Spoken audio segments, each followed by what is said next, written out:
Merci de nous rester fidèles et bienvenue dans ce flash. Le M23 qui se souvient des manifestations du 23 juin 2011 rend hommage aux victimes et tresse un bilan négatif en termes d'avancée démocratique. Le M23 demande au président de la République de gracier les jeunes de Colobane. Mamadou Mbodj et ses camarades ont fait face à la presse. Suivant ce compte rendu d'Oumouré Bass. 23 juin 2011, 23 juin 2016, il y a 5 ans, les Sénégalais protestaient spontanément contre le vote du ticket présidentiel et le quart bloquant initié par le président Wade. Aujourd'hui, cette bataille qui a fait des dégâts humains et matériels ne semble pas porter ses fruits. Pour Mohamedou Mbodj du M23, le bilan est loin d'être satisfaisant. Pour mettre les gens devant la politique du fait accompli.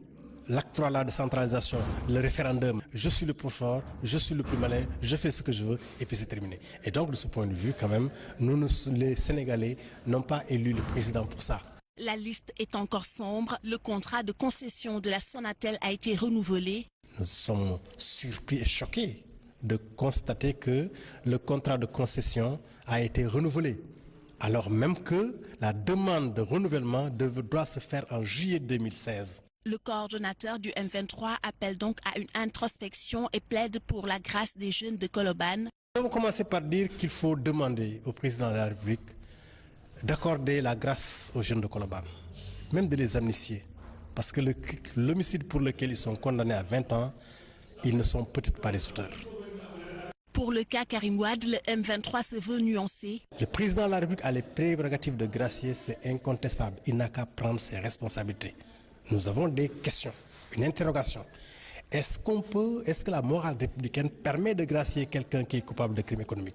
La situation politique nationale est préoccupante selon le M23 qui demande une mobilisation des citoyens épris de paix et de justice afin que les changements attendus depuis 2000 puissent enfin voir le jour et conduire à une prospérité partagée. Mamadou Mbodj du M23 toujours. Ici, il appelle l'État à se concerter avec l'opposition. Il s'entretient toujours avec Oumouré Bass. Il faut une refonte du fichier. On ne peut pas avoir un fichier où figurent 5 millions de personnes alors qu'il n'y a qu'autour de 2 millions de votants.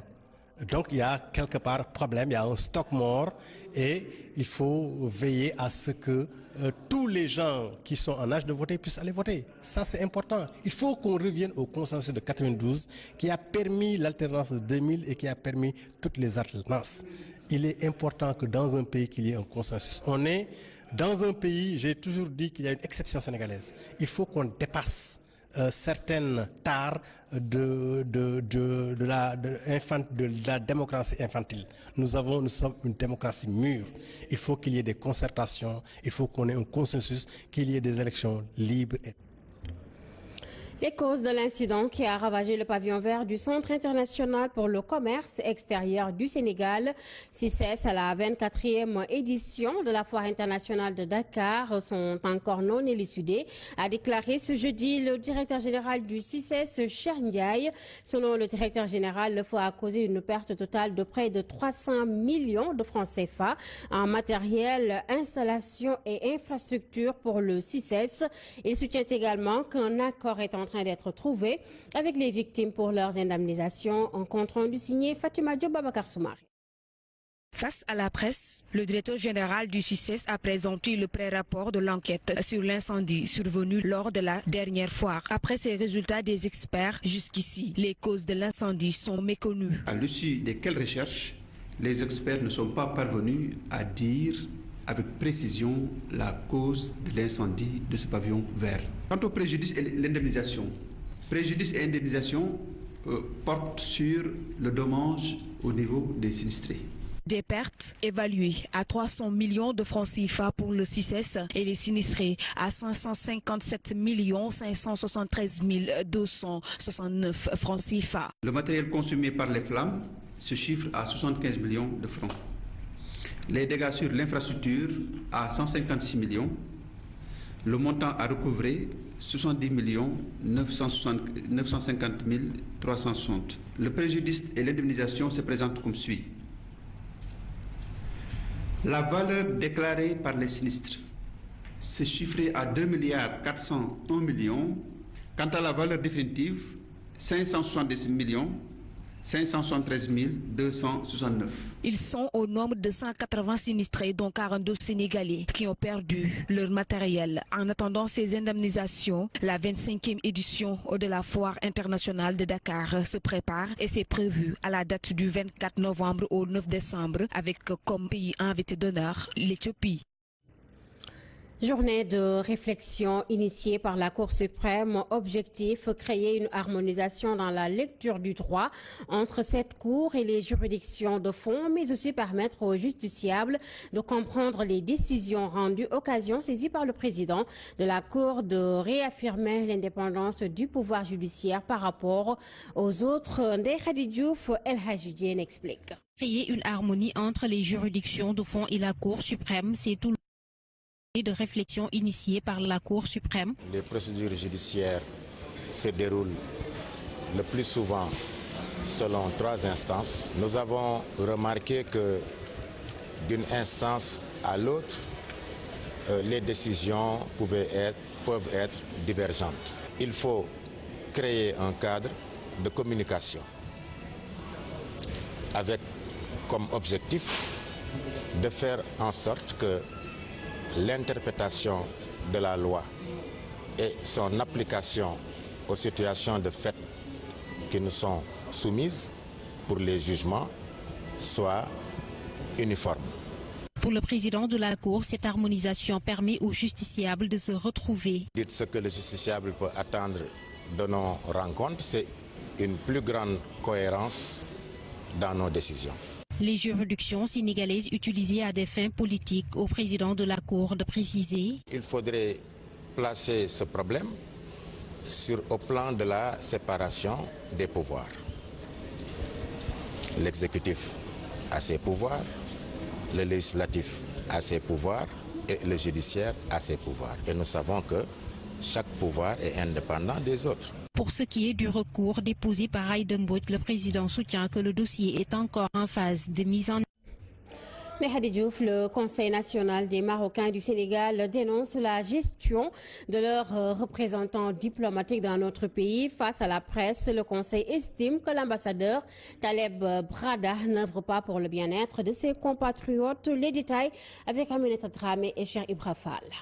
Plus de transparence dans la gestion du fonds social, c'est ce que réclame le Conseil national des Marocains au Sénégal. Ces derniers estiment que l'ambassadeur du Maroc ne joue pas pleinement son rôle pour assister ses compatriotes qui vivent au Sénégal. Malheureusement, dès qu'il a pris le fonds social, dès que je lui ai transféré tous les documents, notre Excellence, qui représente le roi et qui oublie que nous sommes des sujets de roi, comme lui d'ailleurs, se permet, par je ne sais quelle mouche qu'il a piqué, d'enlever tous les membres du Conseil, toutes les femmes qui sont membres du Conseil. Selon toujours ce Conseil, le représentant du royaume chérifien au Sénégal ne fait rien pour les assister en cas de conflit avec la loi sénégalaise. Selon eux, ils ont plusieurs Marocains qui croupissent en prison. On a constitué un avocat pour défendre ces filles qui sont en liberté provisoire.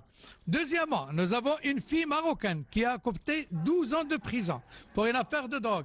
Elle n'a jamais été assistée juridiquement. Ne demandons pas d'intervenir pour la faire sortir, mais au moins qu'on l'assiste juridiquement, c'est un droit. Ils vivent sous la hantise et craignent même pour la sécurité, d'où l'appel qu'ils ont lancé. Et nous allons, par votre voix, demander une protection au président Macky Sall. Parce que nous sommes dans son pays, un pays de teranga, et bien l'ambassadeur du Maroc, au sein de l'ambassade du Maroc, les gens veulent nous tabasser. Joint au téléphone, l'ambassadeur Taleb Brada répond avec mépris pour dire que ce qu'il attaque ne représente absolument rien du tout. Du sport, football, malgré une saison difficile sanctionnée par une relégation en division donc inférieure, l'Olympique de Ngor croit encore en ses chances de remporter la Coupe de la Ligue. Aïcha Kamara et El Hadji Diène ont suivi leur séance d'entraînement de cet après-midi. Reportage. Olympique de Ngor Djambar, le premier cité relégué en Ligue 2, l'autre rate le titre. Cette fois-ci, on ne parle pas du championnat, mais de la Coupe de la Ligue. C'est un match de rajout parce que on a fait à l'aller, on a fait 0-0 là-bas. Au retour, ils nous ont gagné 4-1. Mais on a regardé le match. On ne méritait pas de perdre. On ne méritait pas de perdre. C'est vrai qu'il y avait beaucoup d'engagement et de détermination. Nous, on a un peu faussé notre esprit. C'est pour cela que ça nous a valu cette traquerelle-là. Le contexte n'étant pas le même, les Ngorois veulent clôturer leur saison en remportant le trophée. Pour moi, gagner une coupe, ça fait partie d'une palmarès. Depuis qu'on est là, on a déjà ramassé une coupe du Parlement. Si on ajoute la coupe de la Ligue, pour moi, je pense que c'est une motivation, quoi. Donc voilà un peu le charme de cette demi-finale qui va nous pousser pour aller en finale. Un match d'une importance capitale, les Lébou lancent l'opération de sauvetage. C'est vrai que l'équipe est relégable, on est en deuxième division, pour à l'instant que je parle. Mais je pense que là aussi, ça peut être une source de motivation pour nous galvaniser, pour au moins essayer de finir la saison en beauté. C'est seulement le match qui nous reste pour sauver notre saison. On va tout faire pour la gagner. Au moins pour rendre satisfait aux villageois d'Angor. Dans une atmosphère détendue, les joueurs affichent la sérénité et se disent déterminés pour une qualification en finale. On a fait des sacrifices pour venir entraîner ici et à Demba Diop. Bon, le groupe est calme, on est serein, on sait ce qui nous attend.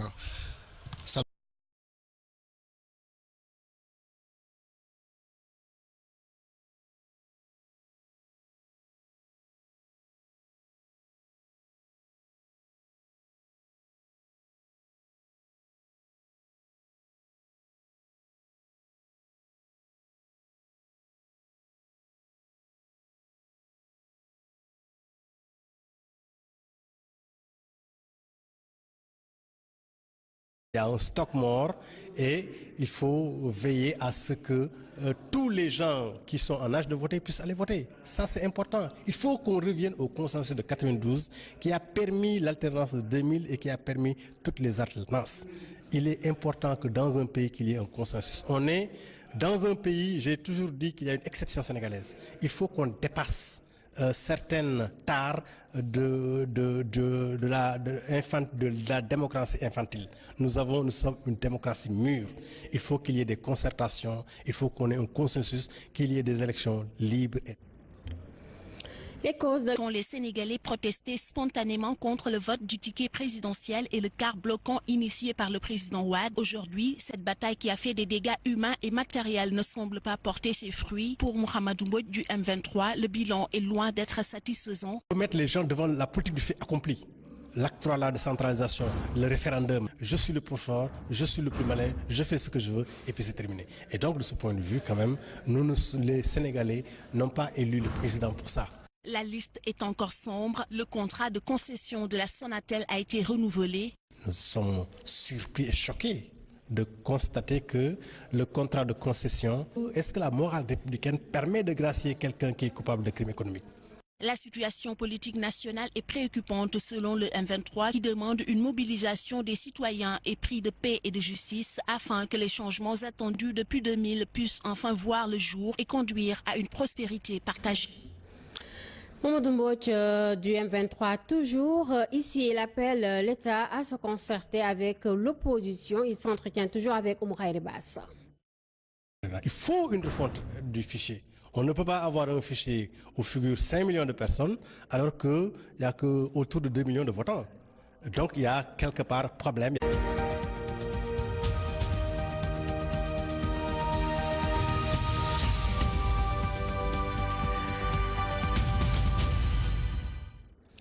Merci de nous rester fidèles et bienvenue dans ce flash, le M23 qui se souvient des manifestations du 23 juin 2011 rend hommage aux victimes et tresse un bilan négatif en termes d'avancée démocratique. Le M23 demande au président de la République de gracier les jeunes de Colobane. Mohamedou Mbodj et ses camarades ont fait face à la presse. Suivant ce compte rendu d'Oumar Haïry-Bass. 23 juin 2011, 23 juin 2016, il y a 5 ans. A été renouvelé. Alors même que la demande de renouvellement doit se faire en juillet 2016. Le coordonnateur du M23 appelle donc à une introspection et plaide pour la grâce des jeunes de Colobane. On va commencer par dire qu'il faut demander au président de la République d'accorder la grâce aux jeunes de Colobane, même de les amnistier. Parce que l'homicide pour lequel ils sont condamnés à 20 ans, ils ne sont peut-être pas les auteurs. Pour le cas Karim Wade, le M23 se veut nuancé. Le président de la République a les prérogatives de gracier, c'est incontestable. Il n'a qu'à prendre ses responsabilités. Nous avons des questions, une interrogation. Est-ce qu'on peut